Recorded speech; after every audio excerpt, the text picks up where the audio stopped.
Bom dia a todos.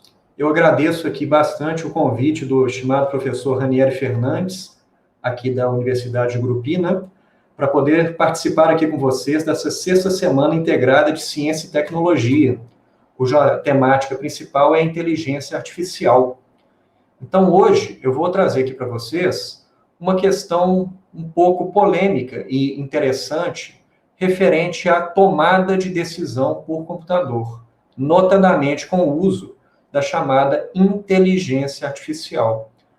Porque, como diz aí, como vocês estão vendo aí na introdução, né, dos quadrinhos, esse filme aí do Will Smith, o Eu, Robô, vocês conhecem esse filme? Ruim pra caramba, né? Ele traz pra gente um dilema, na hora do filme, que ele pergunta para o robô, o ser humano, representando o papel da humanidade, né? O Will Smith pergunta para o robô: o robô consegue fazer uma poesia, esculpir uma estátua de Davi, compor uma orquestra, fazer alguma coisa tão grandiosa quanto a criatividade humana? Aí o robô para e pensa: olha, você consegue? E ele fica se perguntando aí, como é que eu respondo isso? Então, na verdade, a gente fica muito preocupado com a questão do computador invadir a esfera da criatividade e da potencialidade humana. Isso em todas as áreas. Mas esse medo, esse receio, ele tem que ser compreendido de uma forma um pouco mais científica, sabendo sim dos riscos de um mau uso da inteligência artificial na sociedade, mas também desmistificando alguns conceitos de Skynet, de fatalismo e tudo mais. Então, a abordagem científica, e é isso que a gente pretende aqui nessa semana, vai nos dar algum norte para a gente entender, separar o que é ficção e o que é realidade.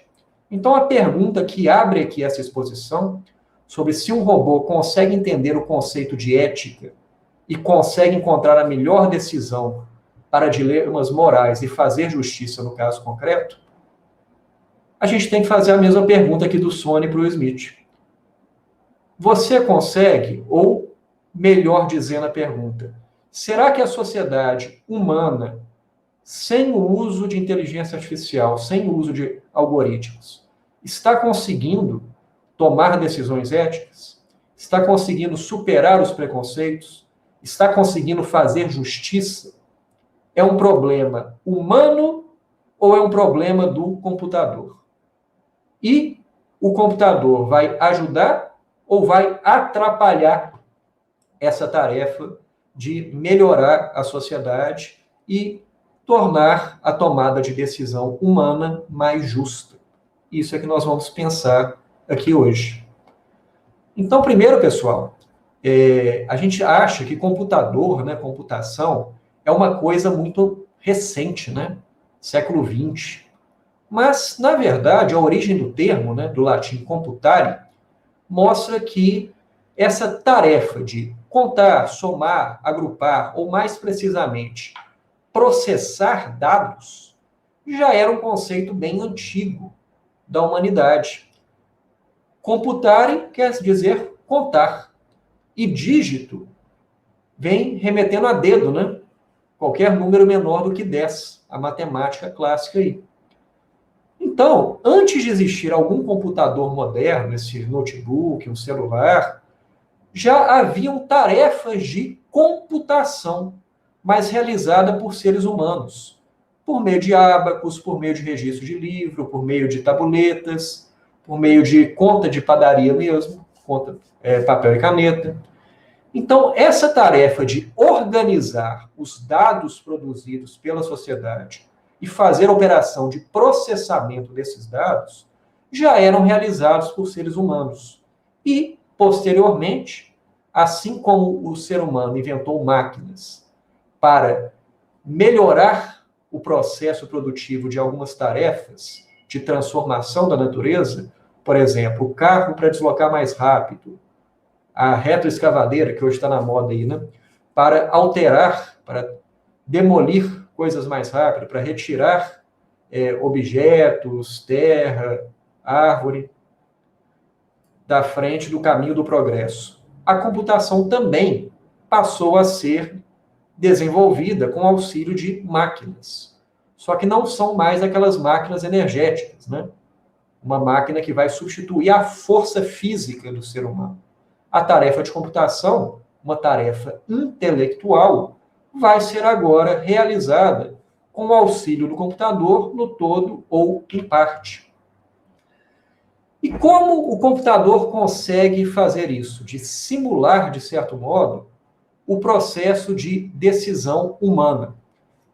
Então, para um computador eletrônico fazer essa tarefa de computação humana, nós temos que passar para ele uma instrução em linguagem computacional. Basicamente, uma receita de bolo. Ou então, quando vamos ensinar uma criança, uma pessoa mais velha, a mexer com algum equipamento eletrônico. Ou quando compramos um móvel para a nossa residência e pensamos duas vezes por que eu já não paguei o móvel já instalado, porque é tanta coisa para montar que eu vou até ficar perdido naquela situação.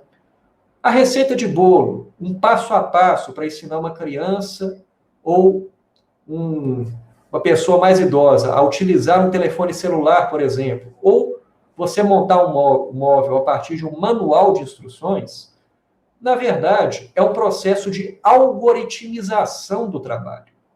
No sentido de que eu vou reduzir uma tarefa complexa que os especialistas fazem de modo intuitivo e vou colocar em uma série de instruções, um passo a passo, para que uma pessoa que não tenha o mesmo nível de conhecimento técnico do especialista consiga realizar aquela tarefa.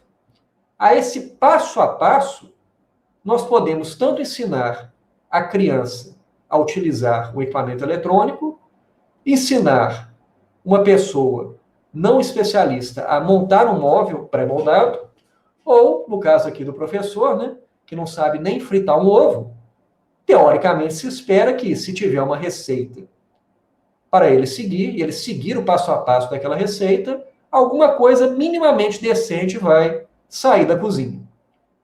Do mesmo jeito, um computador. Se o código for bom, se ele for devidamente orientado no passo a passo para executar uma série de tarefas, eu posso delegar alguns processos de trabalho anteriormente realizados por seres humanos, por trabalho humano, para que o computador consiga realizar aquela tarefa, independentemente dele ter um conhecimento de especialista ou simplesmente estar executando rotinas simples.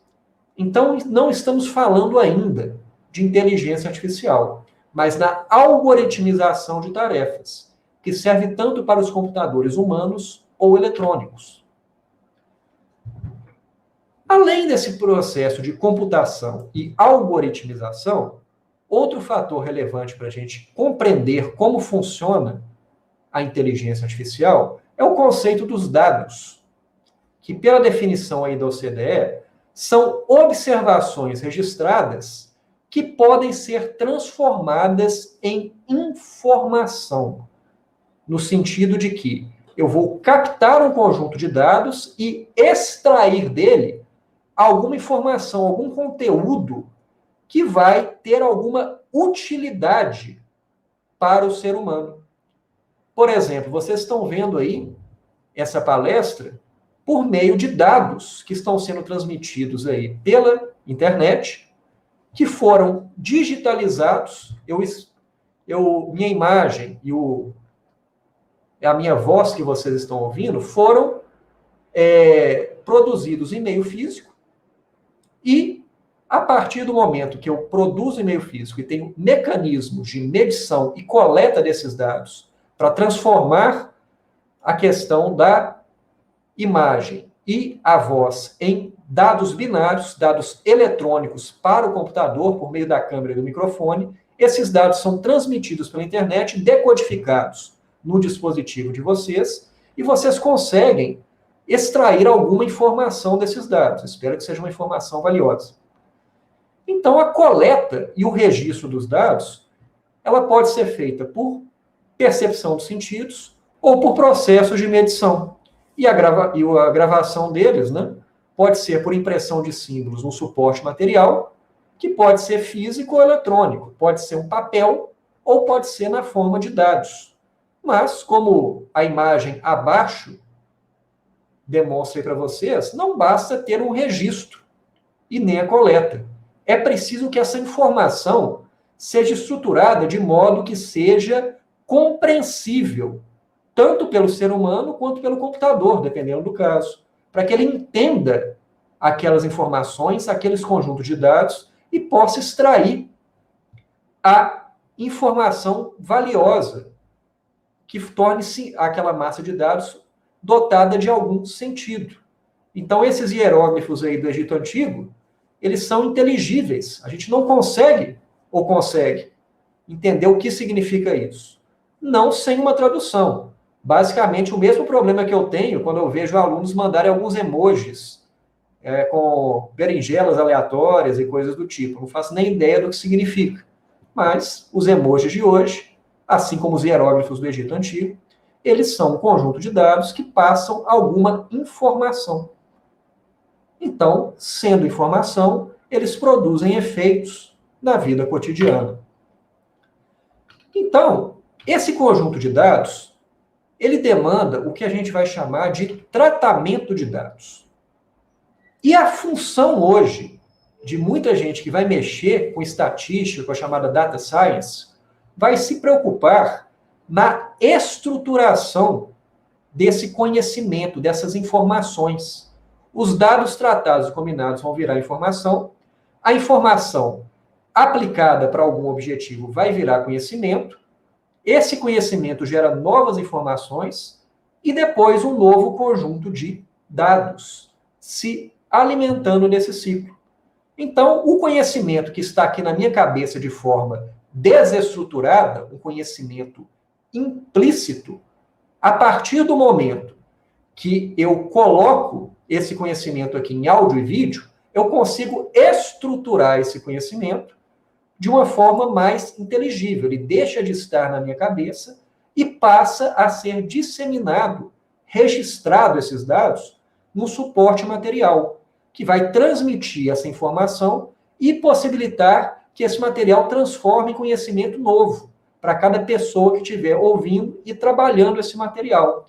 Se eu estruturar esse conhecimento de uma forma ainda mais formalizada, a ponto de conseguir transcrever toda essa minha fala em uma representação formal, lógica, se eu conseguir fazer isso, talvez a próxima aula vai ser já por inteligência artificial, que uma inteligência artificial vai conseguir pegar todos os elementos cruciais aqui da minha aula, reduzir isso em linguagem computacional, e o computador vai conseguir extrair esse conhecimento e refazer essa aula, essa apresentação, da forma automaticamente criada pelo computador e, às vezes, muito melhor do que eu vou dar essa aula aqui.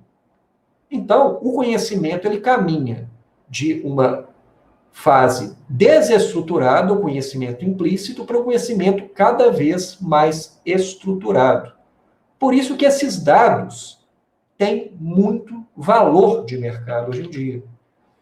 E não é à toa que a gente começou a falar em bancos de dados, que seria um repositório, uma coleção desses dados interrelacionados, capaz de fazer o esquema de uma biblioteca de dados. Ou seja, a aula aqui do professor Rômulo e todas as palestras aqui da Semana do Conhecimento, bem como todo o material existente sobre inteligência artificial, pode estar compilado e organizado em livros digitais, em vídeos documentários audiovisuais ou em uma base de dados estruturada que, se vocês colocarem um Ctrl F, por exemplo, no computador de localizar a informação, por exemplo, o que é banco de dados, vocês vão ter acesso a esse slide, a essa fala e a todo o contexto que você quiser imaginar de doutrina e literatura sobre banco de dados. Então, bancos de dados organizados permitem com que esse ciclo de coleta de dados e transformação dele em informação e, posteriormente, em conhecimento, seja facilitada. Quem tem uma boa biblioteca, teoricamente, tem condição de escrever uma boa tese. E quem tem um bom banco de dados, teoricamente, pode dominar rapidamente praticamente tudo que existe sobre determinado assunto. Então, esses bancos de dados, eles estão cada vez maiores. Por quê? Hoje em dia, a produção de dados na sociedade é feita em um ritmo muito acelerado. Então, não dá para tentar colocar a internet toda dentro de um computador. Mesmo se esse computador tiver 100 terabytes no HD. Isso é pouquíssimo. Toda a informação existente na internet, ou melhor, todos os dados produzidos pela humanidade e colocadas em um suporte digital, estão consolidadas em bancos de dados diversos ao longo do planeta.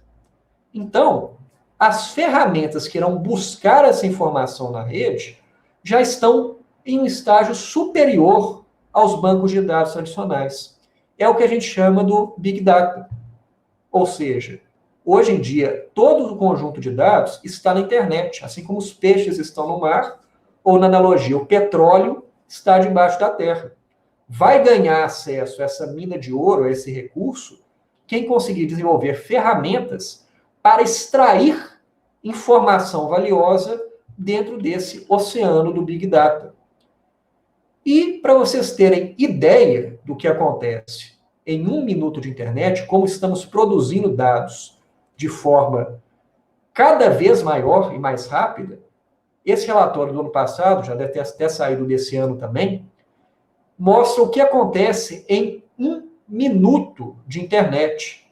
Ou seja, ao longo do planeta, em 1 minuto da internet, se você somar tudo, são mais de 500 mil mensagens no Twitter, 188 milhões de e-mails, 55 mil fotos colocadas no Instagram, 4 milhões e 500 mil vídeos vistos no YouTube, quase 4 milhões e 500 mil pesquisas feitas no Google, 1 milhão e 400 mil nesse tal Tinder aí, que eu não sei o que significa, e outras situações, Uber, Airbnb, Twitch, ou seja, tudo isso em 1 minuto de internet. Tudo isso gerando registro de dados, que se tratarmos adequadamente esses dados, podemos extrair informação desse conjunto de dados. Não à toa, começamos a falar no tal do capitalismo de dados. Conhecem algumas dessas empresas que estão aí na tela? Pois então, só empresa pequenininha, né? Cada vez mais, grandes empresas estão utilizando o Big Data e produzindo, gerenciando ferramentas de uso para extrair e vender essas informações aí do Big Data. E não à toa, essas empresas estão cada vez mais valiosas.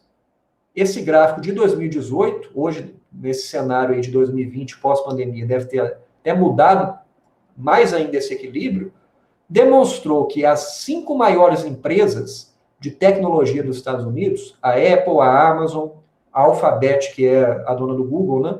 A Microsoft, o Facebook, elas sozinhas tinham um valor de mercado equivalente a 282 empresas do índice das 500 maiores empresas dos Estados Unidos. Então, entra aí banco, entra aí empresa de aviação, um monte de lojas assim já conhecidas do mercado, né? A Best Buy, por exemplo. Nada disso, todas elas somadas, laboratórios e tudo mais, não chegam perto do valor de mercado de empresas que trabalham exclusivamente com dados e tecnologia.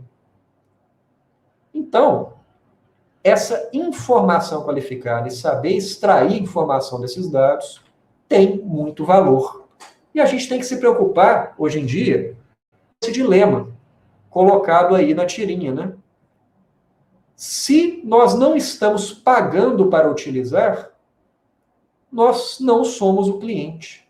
Seremos, então, um produto estamos trabalhando de graça para a internet, para as empresas que operam na internet, que fornecem esses produtos, e estamos dando em troca esses nossos dados, extraindo nosso conhecimento implícito e registrando tudo que sabemos, vemos, curtimos e pensando em um suporte material para que essas empresas possam extrair valor dessas informações?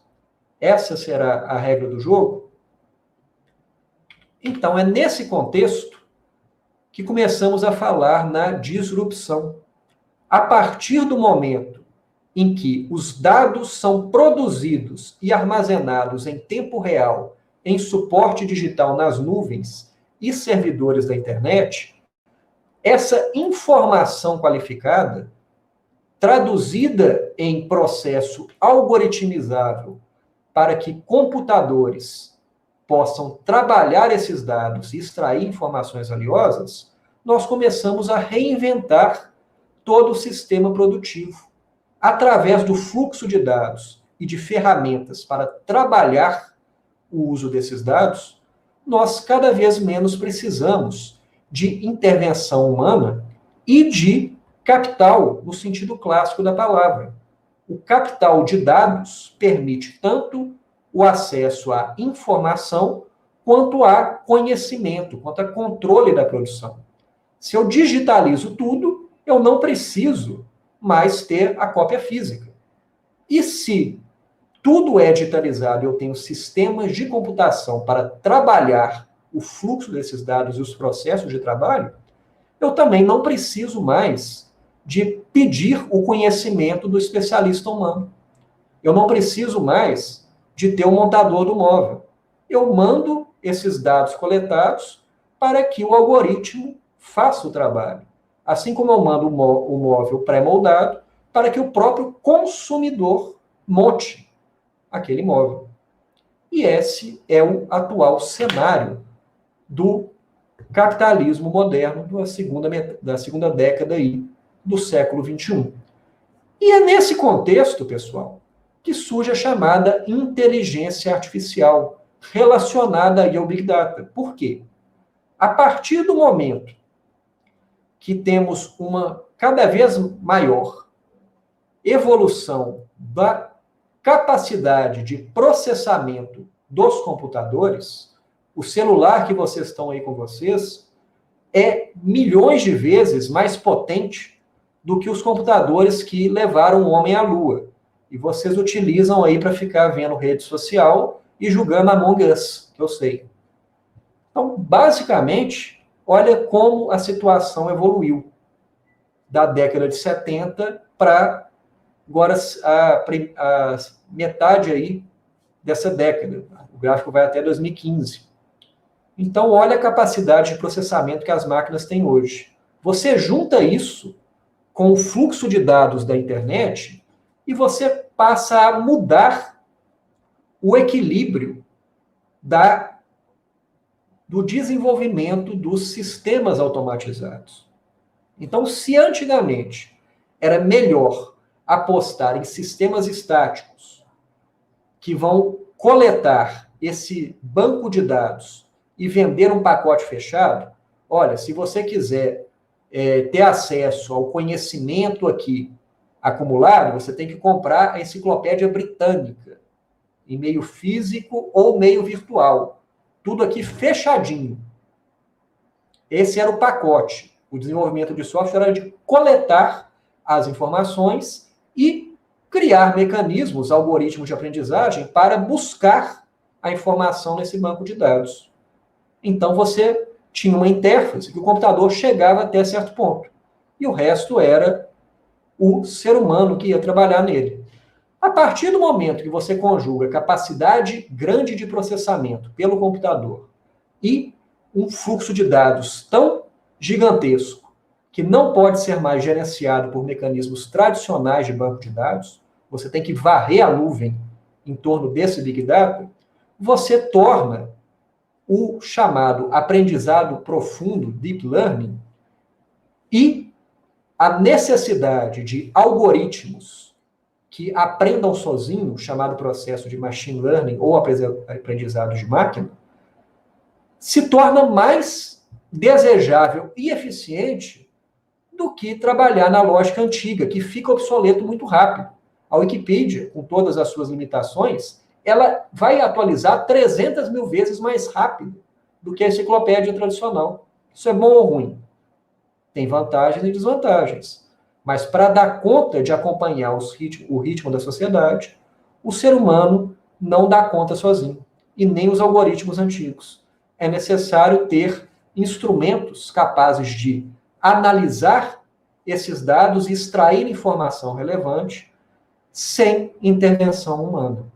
Então, nessa última década, vimos a ascensão de mecanismos e ferramentas de inteligência artificial. Que inteligência artificial, pessoal? Na verdade, vocês vão encontrar milhões de definições sobre o que seria a tal da inteligência artificial. Automação do comportamento inteligente, atividades associadas ao comportamento humano, inteligência equivalente ao trabalho humano, faculdades mentais reduzidas a modelos computacionais, etc, etc, etc. Mas, na verdade, quando a gente para olhar, inteligência artificial é mais ou menos isso aqui, pessoal. Estatística, que é a análise de conjunto de dados, que existe há milhares de anos, é um negócio feio, é chato, burocrático, não quero trabalhar com isso, ninguém liga. Você pega a estatística, que é a análise de dados, e cria um algoritmo de computador para que o computador vá sozinho aprendendo a lidar com aquele conjunto de dados. Ou seja, ele vai fazer estatística em tempo real da internet. Bacana, né? Só que isso também não dá ibope. Agora, quando você chama isso de inteligência artificial, aí lota. Todo mundo vai querer saber que raio de inteligência artificial é essa. Então, olha que interessante, pessoal. Vocês já devem ter ouvido, e vão ouvir ainda, diversos argumentos contrários à tal da inteligência artificial. Alguns coerentes, que fazem sentido, mas muitos deles já têm sido derrubados pelo estado moderno da arte. Vamos dar uma olhada nos principais argumentos. Primeira objeção é a objeção teológica, né? Que pensar é uma função da alma do homem. Então, uma máquina não pode pensar. Ok. Essa discussão aí, ela é, em tese, por si só, irrefutável do ponto de vista da ciência. Mas, o que serve de contra-argumento é que, se eu chamo de inteligência o fato de realizar tarefas concretas, eu não preciso que a máquina pense para ela ser inteligente. Eu preciso que ela execute tarefas intelectuais, mesmo que ela não apresente um pensamento crítico. É a própria essência da algoritmização. O professor Rômulo não sabe cozinhar, mas sabe ler e provavelmente vai conseguir seguir uma receita de bolo. Então, essa questão de não existir inteligência artificial porque a máquina não pode pensar já não é mais uma objeção válida. A objeção do avestruz pode parecer um pouco engraçada, mas 90% das objeções vão ser por aí. Olha, as consequências de máquinas pensantes seriam algo terrível. Vamos acreditar que elas não possam fazê-lo. Ou, no argumento moderno, isso é bobagem. Máquina nunca vai conseguir fazer isso, não vai dar conta de fazer isso, não. Vai sempre precisar de ser humano. É o argumento do avestruz. Vamos torcer e acreditar. Enquanto isso, as máquinas estão sendo desenvolvidas aí. Objeção matemática falando o seguinte, olha, um sistema computacional baseado em lógica, ele não pode resolver tudo. Então, tem situações que não são reduzidas à lógica, naquela questão do conhecimento desestruturado, ele ainda não está estruturado. Você não pode reduzir a complexidade do mundo a uma operação lógico-matemática. Isso é verdade para alguns casos, mas será que é verdade absoluta ou ainda é verdade? Por quê? Talvez a gente não saiba, por exemplo, explicar por que uma pessoa gosta de azul e outra de vermelho. Mas, com o Big Data, com o Google espionando aí, né, ele já sabe mapear seu perfil de consumo, seus gostos, por que você gosta de um ou de outro. Começa a fazer estatística. Porque segredos que as pessoas guardavam e eram impossíveis de serem trabalhados cientificamente com estatística, por exemplo, grande problema hoje, a questão do pornô que as pessoas assistem na internet, coisa que ninguém conta nem para o cônjuge respectivo, o Google sabe. E pode extrair da humanidade inteira, basicamente, essas pesquisas, e criar padrões a partir dela. Então, talvez, mesmo situações ilógicas, não seja um problema do computador não conseguir resolver. Possa ser problema de não ter os dados suficientes. Só que cada vez mais esses dados estão sendo extraídos. O argumento da consciência é aquele do Will Smith no filme, né? Até, não é dele que criou, mas a ideia é essa. Até que uma máquina possa escrever um soneto ou compor um concerto por causa de pensamentos e emoções, e não pela questão de análise simbólica, né, análise de 0 e 1, a máquina vai se igualar ao cérebro. Mas vocês vão ver aí, se você procurar Emily Howell, que já existe máquina compondo música, já existe máquina compondo, pintando obra de arte. Então, mesmo que seja uma música ruim, ou não seja uma obra de arte, música ela está fazendo e pintura ela está fazendo. E ainda ela não pensa e nem sente. Simplesmente está aprendendo com padrões do ser humano para fazer coisas novas. Então, mesmo sem consciência, você pode falar que existe uma inteligência artificial aí, na medida em que uma tarefa humana está sendo representada pela máquina. E, paralelamente a isso, outro argumento muito utilizado é o argumento das várias eficiências. Um computador pode até fazer conta, mas nunca fará uma sentença judicial. Um computador pode até julgar xadrez, mas nunca ganhará do campeão mundial de xadrez. Esse é um argumento que também tende ao fracasso. Então, essa questão de por que ele pode fazer isso, ele nunca vai fazer aquilo, também é uma questão para a gente pensar. Ada Lovelace, a criadora, a mãe aí da computação moderna, né? Ela tinha um argumento bem sólido, mas ela não previu essa questão da ascensão aí do Big Data, né? Que os computadores não têm capacidade de originalidade, então não podem aprender coisas novas. Ou seja, parecido com o argumento da informalidade, né? Qualquer sistema programado por algoritmo é previsível, então não é verdadeiramente inteligente. Isso era verdade, enquanto os computadores eram estáticos. Só que a partir do momento que eles são conectados na rede, na nuvem, e podem aprender em tempo real com todos os dados que estão sendo alimentados na rede, eles podem não ser originais, mas eles vão aprender coisas novas de um jeito mais rápido que o ser humano vai aprender uma coisa nova. Então, pode até ser limitado, mas a gente não vai ter ideia desse limite.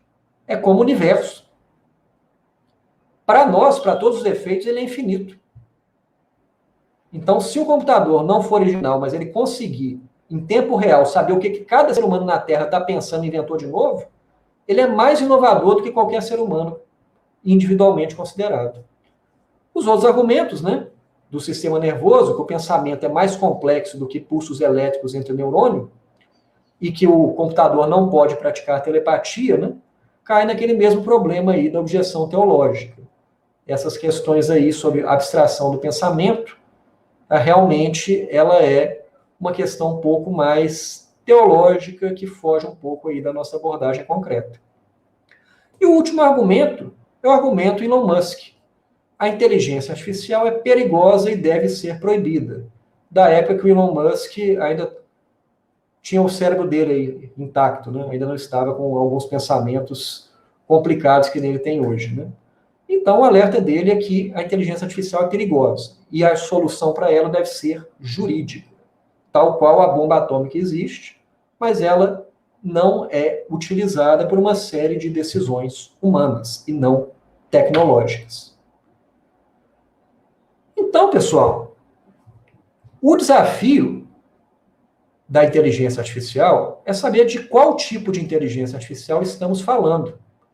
A gente pode pensar numa inteligência artificial de várias formas, para processar a linguagem natural, para representar um conhecimento, para automatizar a lógica, para ter uma capacidade de aprender sozinho, para ter uma visão computacional, ou para automatizar o procedimento da indústria, da robótica, para fazer trabalho manual. Então, são 4 elementos que são os principais para a gente entender como funciona a tal da inteligência artificial. Ela pode ser uma máquina que vai pensar de forma humana, ou seja, com todas as variações do ser humano, emular o comportamento humano em termos de pensamento. Ou que ela vai pensar de forma racional, ou seja, aí ela não vai pensar de forma humana, ela vai pensar como o ser humano quer que a máquina pense. Por exemplo, no julgamento criminal, eu quero que o computador haja como um juiz humano ou que ele siga a lei, que ele seja mais imparcial do que o ser humano. Se eu quero desenvolver um computador para jogar futebol, eu quero que ele pense de forma humana ou pense conforme os inputs, a racionalidade do jogo. Cirurgia. Eu vou desenvolver um computador cirurgião para emular o comportamento manual do melhor cirurgião humano, ou vou criar uma máquina que vai fazer uma cirurgia completamente diferente do que o ser humano faz, mas conforme os princípios racionais da cirurgia. Olha, em vez de você fazer a cirurgia com a técnica na mão, você faz cirurgia utilizando, sei lá, uma câmera e uma nanotecnologia, para entrar por dentro do sujeito e fazer cirurgia lá por dentro dele, coisa que o ser humano não dá conta de fazer. Então, emular comportamento humano é uma coisa um pouco complicada. Mas pensar de uma forma racional, seguir um padrão pré-determinado pela inteligência humana, isso já é mais factível da gente pensar. E não por isso, ou melhor, exatamente por isso, a inteligência artificial, ela não é uma inteligência de um escopo universal. Não se busca emular completamente em um único sistema o comportamento humano, mas sim desenvolver diferentes sistemas para abranger diferentes tipos de tarefa, que vai caminhar da ideia da década de 50, né, de colocar máquinas que tentam emular o comportamento humano, para técnicas que vão analisar conjunto de dados e extrair informações válidas sem a necessidade de supervisão humana. Então a máquina não vai querer mais replicar o comportamento humano. A inteligência artificial aplicada na prática, ela vai querer aprender com o conjunto de dados a tomar decisões sozinhas, sem intervenção do ser humano. Esse é o escopo moderno da chamada inteligência artificial. E dentro desses métodos, nós temos vários tipos de fórmulas matemáticas e técnicas de programação para fazer com que uma máquina aprenda a trabalhar sozinha a partir de um conjunto de dados. E nesse aspecto, duas das técnicas mais famosas e e que vale a pena a gente dar uma olhada nelas para entender o conjunto, são as chamadas árvores de decisão, que é um modelo bem mais simples, e das chamadas redes neurais, que hoje é o modelo mais promissor do desenvolvimento aí de inteligência artificial. No caso das árvores de decisão, é um sistema tão simples que a gente já vai ver muitos joguinhos de internet, o Akinator, o gênio da internet, brincando um pouco com esses conceitos, que, na verdade, é uma tabela muito parecida com o que o ser humano pode fazer no fluxograma de processos de decisão. Olha só, eu vou pegar um conjunto de conceitos, de dados, para saber se eu devo sair para jogar tênis ou não. Esse é o exemplo, professor Rainer. E ele fala o seguinte, olha, eu vou olhar como está o tempo e preencher sim e não. O tempo está ensolarado? Sim. Está chovendo? Não. Então vou para esse lado aqui. Ah, não, está chovendo. Beleza. Não, não está chovendo nem ensolarado, está nublado. Ok. Então, nesse primeiro aspecto, olha só. Se o tempo estiver nublado, eu vou sair para jogar tênis. Se estiver ensolarado, eu vou ver o nível de umidade. Se está alto ou normal. Se estiver alto, eu não vou. Se estiver normal, eu vou. Está chovendo. Eu vou olhar o vento. O vento está fraco? Tá. Ah, então eu vou jogar. O vento está forte? Não. Então não vou jogar. E você joga esse fluxograma numa tabelinha. Então, basicamente, você vai perguntar para o computador se eu devo sair para jogar tênis, e ele vai responder sim ou não. Porque todas essas tarefas aí, de olhar o tempo, a temperatura, a umidade e o vento, ele vai fazer a própria análise da tarefa e vai te dar uma resposta, sim ou não. Bem fácil, bem objetivo. Ou seja, já estão começando a ver que o que a gente chama de inteligência artificial é uma inteligência artificial aplicada para tarefas complexas. Mas não tem nada a ver com magia. É simplesmente uma auto-algoritmização de um processo decisório que alguém pré-ordenou.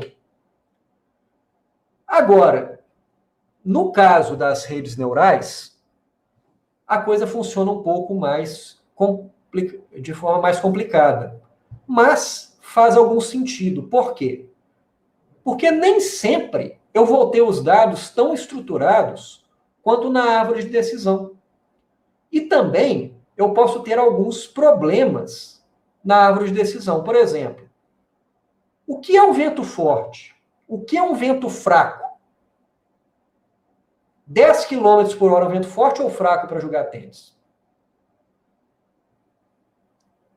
Como é que é em Gurupi? Como é que é em Nova York? Como é que é em Belo Horizonte? Isso altera alguma coisa? Pois então, como eu tenho ainda que fazer um tratamento objetivo desses dados e muitas vezes eu não consigo ter uma tabelinha que já vai me dizer qual decisão eu devo tomar, eu coloco um procedimento de rede neural, como se fosse um neurônio mesmo. Ou seja, eu coloco aqui, nessa primeira entrada, que a temperatura está 25 graus, entrada 1, aqui em Belo Horizonte, o vento está 10 km por hora de vento e tem uma chuva leve. Uma chuva de, vamos colocar aqui, sei lá como é que seria a questão da chuva, que está, sei lá, 0,1 milímetros. Esses 3 dados vão ser julgados nessa outra camada que vai processar. Então, pessoal, 25 graus de temperatura, vento a 10 km e chovendo um pouquinho. Chovendo 0,1 milímetro. Como é que eu vou traduzir isso naquela tabela? O tempo está ensolarado, está chuvoso, o vento está forte, o vento está fraco. É nessa camada que ele vai fazer um trabalho de cruzamento de dados para falar o seguinte, olha, nesse caso aqui, eu acho que você deve sair para jogar tênis, porque eu considerei que essa temperatura de 25 graus e essa chuva fraca é um clima nublado, pelos meus fatores de ponderação, e esse vento é um vento fraco. Então, nesse caso, pode julgar. Mas, do mesmo jeito, dependendo das experiências anteriores, por exemplo, o usuário falou, não gostei de jogar tênis nessas condições. Não validei essa informação. Essa camada 2 vai fazer o seguinte, olha, da outra vez que teve um clima semelhante, essa pessoa não quis sair para jogar tênis. Então, provavelmente, esse clima aqui, o vento de 10, pode ser um vento forte. Então, se o clima estava muito parecido da outra vez, ela não gostou de jogar, provavelmente ela não vai gostar de jogar dessa vez também. Então, vou mudar minha resposta para não. E isso vai ser dinâmico. Quanto mais validado for essa rede neural, quanto mais ela começar a acertar, seja por validação humana ou outro tipo de validação, ela vai ficar mais complexa. Como uma pessoa que vai aprendendo matemática. No começo é uma dificuldade somar 2 mais 2. E depois de vários treinamentos, você começa a fazer operações mais complexas. Então, a vantagem da rede neural em relação à árvore de decisão é que eu não preciso ter um nível tão grande de estruturação do conhecimento para colocar uma rede neural para treinar essa rede para realizar trabalho concreto. E, hoje em dia, nós temos redes ainda mais profundas do que aquilo. Olha só a complexidade dos fatores de variação. Então, quanto mais camadas, validação e testes eu tenho nessa rede neural, mais eu consigo ter resultados melhores, como é o caso dos algoritmos de rede neural para jogar xadrez. Eles vão fazendo uma série de jogos da própria máquina com ela mesma, em um tempo ínfimo, e vão validando as jogadas que deram certo e as jogadas que deram errado. E a partir dessa validação, elas vão colocar um próximo lance inédito, a partir do que elas aprenderam nos processos de validação anteriores. E depois de rodar algum tempo, essas redes já são melhores no jogo de xadrez do que um ser humano ou mesmo os algoritmos tradicionais. E ela pode ser utilizada também, por exemplo, para indicar o seu próximo filme no Netflix. Que você tem um potencial de gostar dele ou não. Funciona basicamente dessa forma. Então, um exemplo aí da rede neural para o reconhecimento de felinos é essa situação aqui. Eu coloco 200 fotos aqui de felinos. A partir dessa rede neural, o sistema vai classificar para mim se é um leão, pantera, onça, gato, leopardo. A partir disso aí. Faltou uma opção 13, né? De falar, não é felino. Então, nesse caso, a partir de uma foto que o computador nunca viu antes, com base nesse treinamento, ele vai ter que dar a resposta de qual felino está naquela foto. Ou se aquela foto é um felino ou não. Isso ele faz também com reconhecimento de imagens no Facebook, por exemplo. É o mesmo princípio. Então, olha que interessante. Você tem aqui, nessa foto, que a determinada rede neural colocou com 95% de certeza que é um animal, 93% de certeza que é um mamífero, 93% que é um felino e 93% que é um gato. Também achou 0,86% de cor verde. E também achou que podia ser um cachorro, por exemplo. Ou seja, toda análise de rede neural não é binária, sim ou não. É uma ponderação de fatores. E quando ele tem um nível de certeza muito grande na rede, ele vai começar a, sem te pedir permissão, classificar aquela imagem. Então, se você vai buscar essa imagem no repositório por gato, ele vai entender que ele pode te mostrar aquela imagem. Se você pesquisar cor verde, também ele vai te dar aquele resultado. Se você pesquisar cachorro, provavelmente não vai te colocar como resultado, a menos que 0,53 seja o mais parecido com o cachorro que ele tem naquela rede. Então, é assim que uma rede neural treinada funciona para conseguir apresentar o resultado. Agora, logicamente, tem erro também, né? Pode acontecer de você ter uma figura que é um gato, mas que foge do padrão. Então, olha só como é que a rede já trabalhou nesse aspecto. Só deu 0,58% de ser um gato. A mesma chance de classificar como um bebê. Ele acertou que é uma cor-rosa, que é um animal doméstico, que é a cabeça de um animal, mas não conseguiu identificar aquilo como gato. Coisa que o ser humano, batendo o olho, conseguiria classificar. Então, a inteligência artificial, ela acerta muito, pode acertar muito melhor do que o ser humano, mas também, dependendo do treinamento dela, pode errar em muita coisa que seria boba para o ser humano. Então, uma faca de dois gumes. E aí, essa situação do funcionamento da rede começa a gerar alguns problemas, principalmente em relação a dilemas éticos e morais. Esse site aí do MIT, a Moral Machine, ela treina uma rede neural com base em informações prestadas para elas por seres humanos de diversas sociedades diferentes, para saber qual seria a solução moral adequada. Por exemplo, vamos supor, no exemplo aí da foto, que você tem um carro autodirigível. Certo? E de repente ele viu que tem um obstáculo na estrada. Não dá tempo de frear. O carro vai ter que escolher. Ele bate no obstáculo ou ele desvia do obstáculo.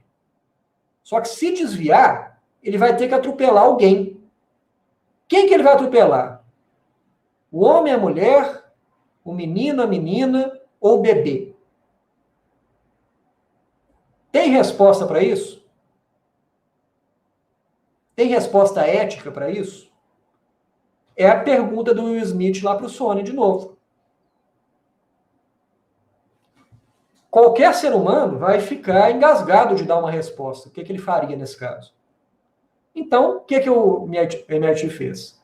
Colocou à disposição para vocês votarem. Se vocês quiserem ir lá no site votar, podem votar. O que vocês fariam nessa situação? E através do Big Data, eles vão colocar igualzinho aqui na rede neural. Olha, carro, 0,80% aqui da base de dados, o pessoal vai ficar menos bravo com você se você atropelar o homem do que deixar o motorista morrer ou matar qualquer uma das outras pessoas. Por quê? Porque a sociedade, o conjunto de dados da sociedade, desestruturado na cabeça de cada um, foi colocado aqui, nesse Big Data que está alimentando a máquina. Então a máquina vai decidir em conformidade com o juízo aí da maioria dos seres humanos. O que vocês acham dessa decisão? Boa? Ruim? E se ela é ruim, teria uma decisão mais justa? Esse é o dilema de você utilizar técnicas de inteligência artificial para situações mais complexas do que classificar gatinho. Mas o processo por trás disso é exatamente o mesmo.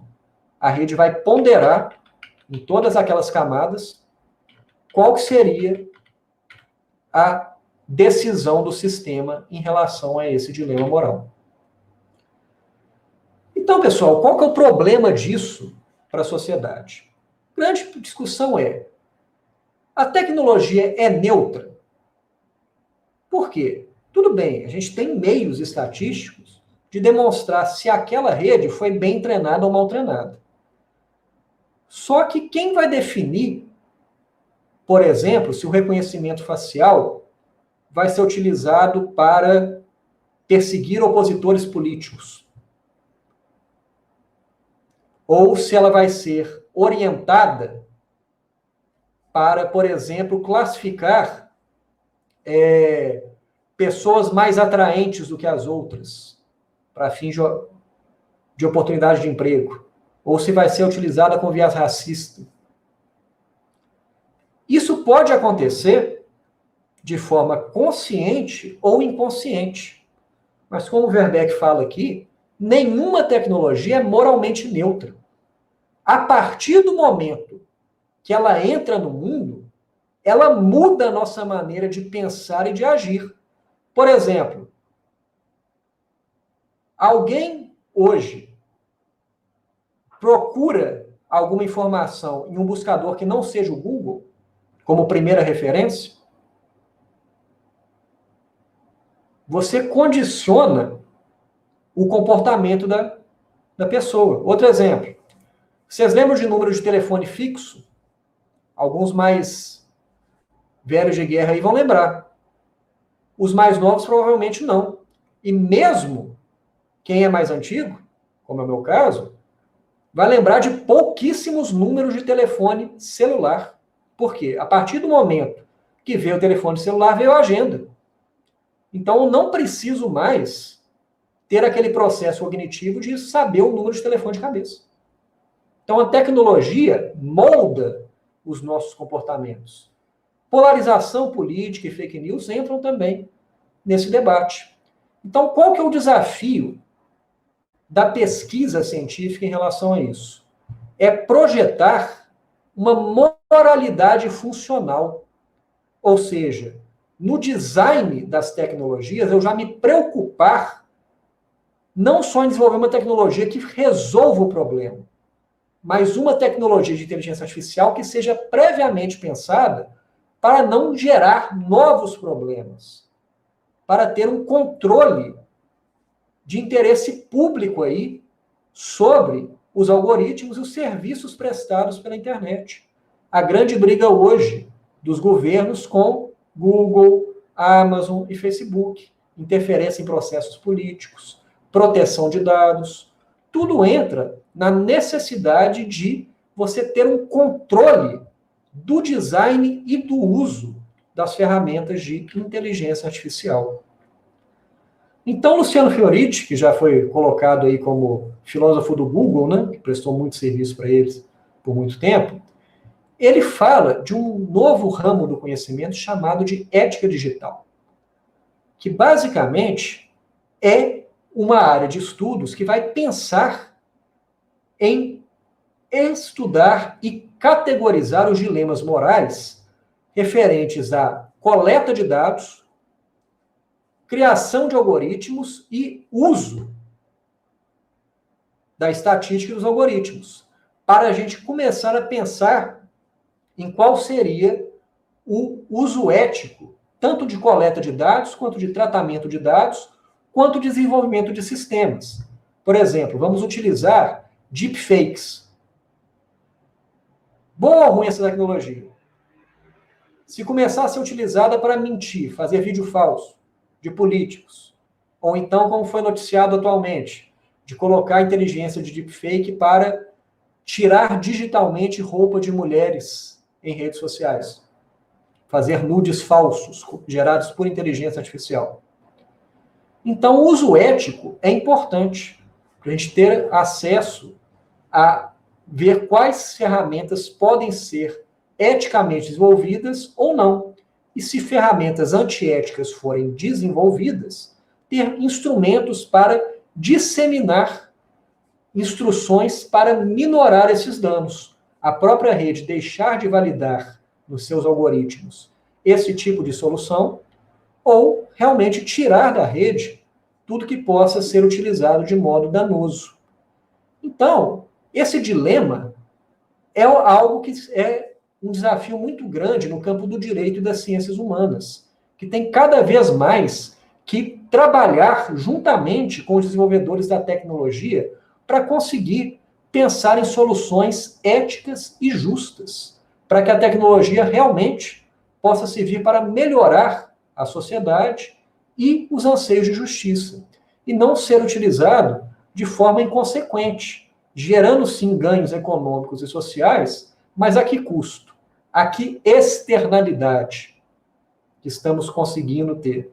Joguinhos de graça, rede social de graça, mas será que o resíduo aí desse petróleo está contaminando também o meio ambiente? A sociedade está ficando mais tóxica, porque esses algoritmos, esses sistemas não são pensados de forma a resolver dilemas éticos já na sua origem. Então, é uma questão cada vez mais importante. Voltando aí no Eu, Robô, né? O Isaac Asimov, autor do livro original que deu origem ao filme, né? denominou chamadas leis da robótica, já no início do século XX, já se preocupando com a realidade que temos hoje, que a inteligência artificial começa a ser utilizada em larga escala. E essas 3 leis, na ordem, são as seguintes. Um robô, uma máquina, uma inteligência artificial, não pode ferir um ser humano ou, por inação, permitir que um ser humano sofra algum mal. Um robô deve obedecer às ordens que lhe sejam dadas por seres humanos, exceto em casos que tais ordens entrem em conflito com a primeira lei. E o robô deve proteger sua própria existência, desde que tal proteção não entre em conflito com a primeira ou segunda lei. Então vamos transcrever essas leis da robótica para a internet de hoje. Olha, a rede social não pode ferir um ser humano ou, por inação, permitir que um ser humano sofra algum mal. Então, é dever dos desenvolvedores pensar em mecanismos para não deixar a própria rede deliberadamente causar dano ou, por inação, permitir que esse dano seja causado. Primeira preocupação. Depois, a rede social deve obedecer às ordens dadas por seres humanos, ou seja, deve permitir que o usuário faça qualquer coisa, menos se conflitar com a primeira lei. E a terceira lei, a rede social deve proteger a própria existência do negócio, do algoritmo, desde que obedeça às outras 2 leis. E a lei 0, que foi acrescentada mais tarde, fala o seguinte: um robô, uma rede social, um algoritmo, não pode causar mal à humanidade, ou, por omissão, permitir que a humanidade sofra algum mal. Então, esse design tem que ser feito para além do caso concreto, para além do indivíduo. Tem que ser pensado já em toda a coletividade. Então, o desenvolvimento de sistemas éticos é cada vez mais uma preocupação também na área jurídica. E talvez a gente tenha que pensar também o contrário, né? Que agora nós temos que pensar se a inteligência artificial pode ou até deve rejeitar ordens humanas. Já existem alguns trabalhos científicos sobre isso. Ou seja, mesmo que o ser humano queira utilizar uma tecnologia para, por exemplo, pegar foto de pessoas nas redes sociais e tirar digitalmente as roupas delas, para questão de pornografia, talvez esses sistemas já tenham que falar não. Esse uso eu não vou deixar você fazer, ser humano. Então, a programação desse sistema já pode, inclusive, travar, agora de modo intencional e não tela azul do Windows, né, determinados tipos de ordens ou condutas do ser humano. O robô, às vezes, tem que servir como limitador do mau uso. E é para isso que serve a questão das diretrizes éticas. Para que o computador possa estar a serviço da humanidade, mas também barrar a utilização para condutas ilícitas. Em grossíssimo modo, é o que as redes sociais estão começando a fazer, com limite de compartilhamento de notícias no WhatsApp e mecanismos de tagueamento aí de redes sociais, de redução de alcance de posts, ou mesmo deletar desinformação referente à pandemia aí da Covid-19. Então, são situações também que a gente tem que levar em conta para pensar em como desenvolver essas ferramentas de inteligência artificial.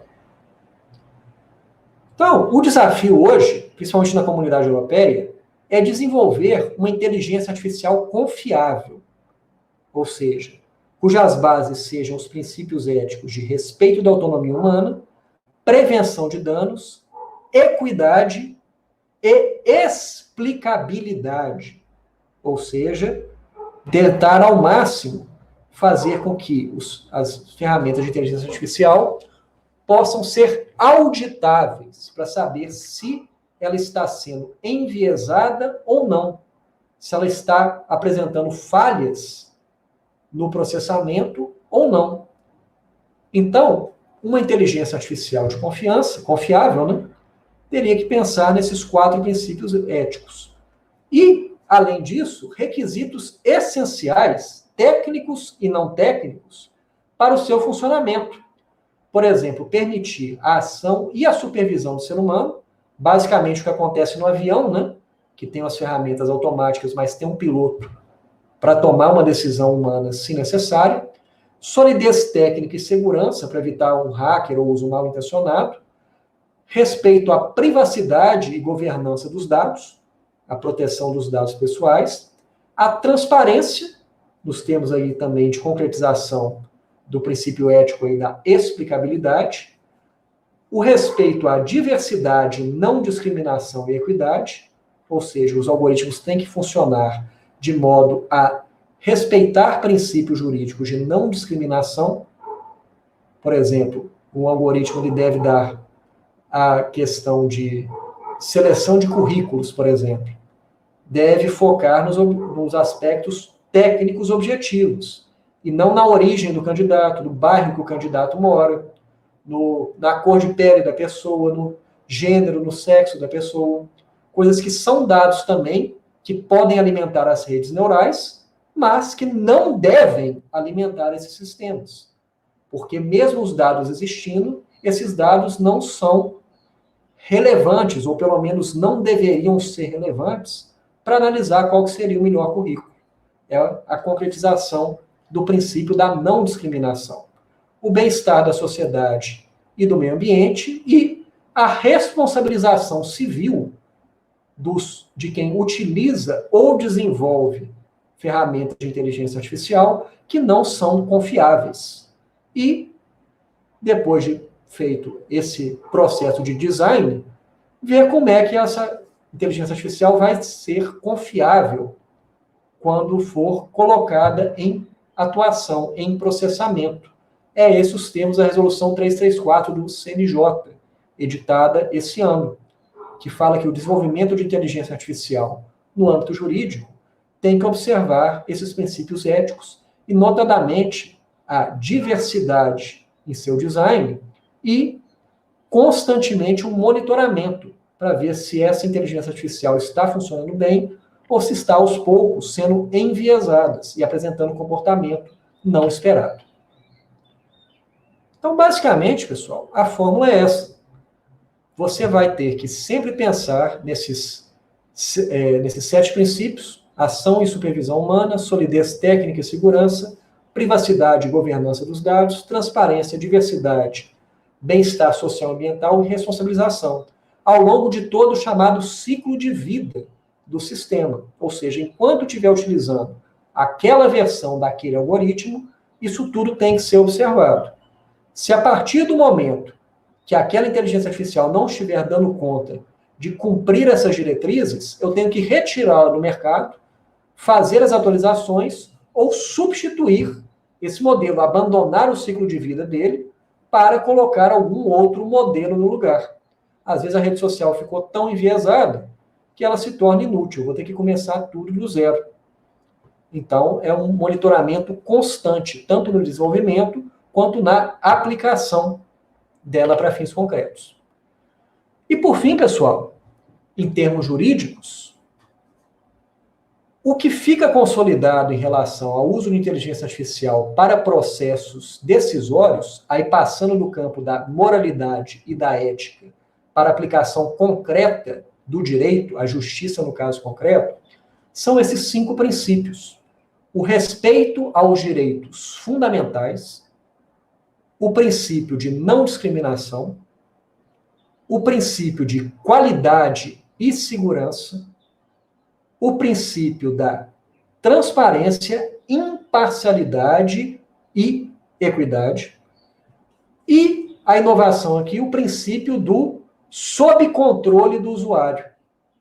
Então, o que isso traduz para a gente em termos do direito? Olha, o sistema que vai, por exemplo, avaliar se aquela pessoa deve ser presa ou solta, ou se aquele processo vai ser julgado a favor ou contra determinado indivíduo, ele deve se orientar não apenas pelo resultado da rede neural, mas se aquele resultado vai observar os princípios de direitos fundamentais. Vamos supor que no caso concreto, o sujeito ele foi condenado porque no e-mail pessoal dele tem uma prova flagrante do crime. Condenação, certo?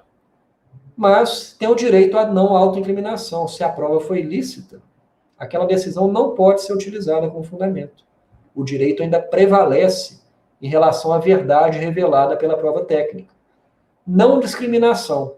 O sistema está funcionando igual para todos? É o problema do algoritmo Compass, lá nos Estados Unidos, que estava soltando as pessoas baseado em critérios para ver se ela vai ser reincidente ou não no crime, critérios como classe social, onde a pessoa mora e a cor da pele. Então, esse algoritmo não pode ser utilizado, porque está se baseando por inferências em dados discriminatórios. Qualidade e segurança, basicamente esse sistema ser imune a manipulações, né? Um hacker entrar lá e alterar os parâmetros do sistema. A transparência, a imparcialidade e a equidade, ou seja, esse sistema tem que ser auditado por um painel de especialistas para ver se ele realmente está atendendo aos demais critérios. E o sob controle do usuário é basicamente o sistema o tempo todo avisar, ou seja, deixar claro também para as partes envolvidas no processo por que ele está decidindo de certa forma e não de outra. E se o usuário, o juiz ou advogado quiser discordar, ele também vai poder mudar o parâmetro do algoritmo. Vamos dar um exemplo. O sujeito foi lá e viu um caso de discriminação. O sujeito fez uma injúria racial contra outro.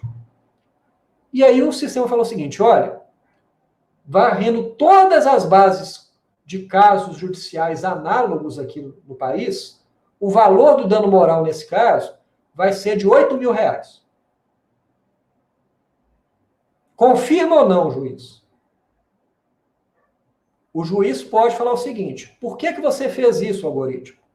O algoritmo, olha, vasculhei esses processos, coloquei esses e esses parâmetros. Ok. Só que esse parâmetro que você considerou, que é um parâmetro normal, nesse caso, pelo que eu vi da prova, não foi normal não, foi uma ofensa muito grave. Então, estou mudando o parâmetro que você achou, algoritmo. Foi uma ofensa muito grave. O que o algoritmo vai fazer? Perfeitamente. Em vez de dar 8 mil de danos morais, vou dar 80 mil. Por quê? O usuário tem a possibilidade, deve ter a possibilidade de fazer a auditoria do sistema e mudar os parâmetros. Ou seja, a decisão do algoritmo ela tem que estar sujeita, não a controle, mas a possibilidade de controle. Isso é que vai fazer a utilização da inteligência artificial ser um auxiliar ao processo de decisão jurídica. E não simplesmente deixar o computador resolver tudo. Porque assim como a figura do gatinho, o computador é muito bom para certo tipo de coisa. Então, em boa parte dos casos, ele vai acertar.